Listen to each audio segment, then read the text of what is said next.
පුටාර් ගාලා ආවා. මේ අහන්නමයි හිටියේ. උඹලට ඊයේ අර වුණ දෙයින් මුකුත් අවුලක් නෑ නේද? අම්මේ ඒක ගැන නම් මතක් කරන්න එපා බං. ආයේ නම් බිම වැටලා තියෙන දේවල් පත්තු කරන්න නම් යන්නේ. ආපෝ ඒක පිපුරුවෙන් පස්සේ බං නිකන් මට පෙනීම අඩු වෙලා වගේ. ඒක නෙමෙයි. කෝ බං උක්කුන් සීයා. මන් දැක්ක කුස්සිය ගාව කිරි උතුරන්න මොනවද හොයනවා?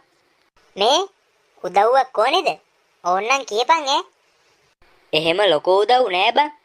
ඔය රතිඤ්ඤත් දෙකක් පත්තු කරලා දාපන්. රතිඤ්ඤා? අම්මෝ මන් නම් අල්ලන්නේවත් නෑ. ඊයේ මතකනේ රතිඤ්ඤා කියලා අලි වෙඩිල්ලක් පත්තු කරලා. නෑ මේවා අලි වෙඩිල්ල නෙමෙයි යකෝ පිසුද මේ රතිඤ්ඤා. අම්මට සිරි දඟරයක් ආවද බං? ඔව් බං අක්කා ආවා. කැම්පස් යන්න කලින් කළුවෙන්දිරියෙක් වගේ නේ හිටියේ. යකෝ ඒකට බලපන්කෝ දැන්. තවරන් කන්න මල්ලි. කනවා. අද කනවා බුරිය උල් වෙන්න. මගේ හම්මේ යකෝ මුගේ බඩ දහරිකම. දැනටම කේක් කෑලි 10ක් විතර කෑවා. ඒක නෙමෙයි.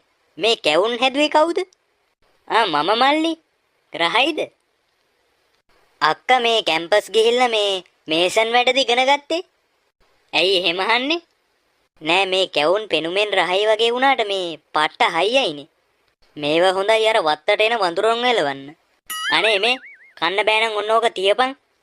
නෑ කන්න පුළුවන්. හැබැයි මේ බය දත් දෙකක්වත් කැඩෙයිද කියලා. මං හරි වැඩ කරන අතරේ උඹලා මෙතන කනවනේ. උක්කුන් සීයේ ඇවිල්ලා මේ කැවුමක් කන්න. අම්මද බොල කැවුම්. යකෝ මම් පොඩි කාලේ ආසම මේවට. සුපුන් කොළුව. ඔන්න ඒ කැවුමක් දීපන්.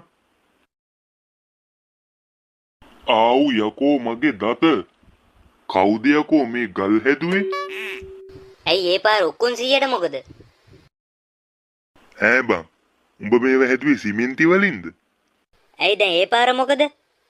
යකෝ හරියට නිකන් සිමෙන්ති වලින් කැවුම හදලා පාට කරලා වගේනේ. මේවා ගිනි හයියයිනේ. අනේ මේ අම්මේ මේ බලන්නකෝ. මෙයාලා මං හදපුවට එක ඒවා කියනවනේ. අර මොකද යකෝ අර නිකන් යක්ෂා වේශ වෙලා වගේ දුවන්නේ. හරියට නිකන් මේ කිකේ ගහන්නේ මම මේ බෙල්ල මිරිකන්න හැදුවා වගේ. අපේ අරකි හදපු කෑම කාපු වෙලේ ඉඳන් බඩ දඟලනවා.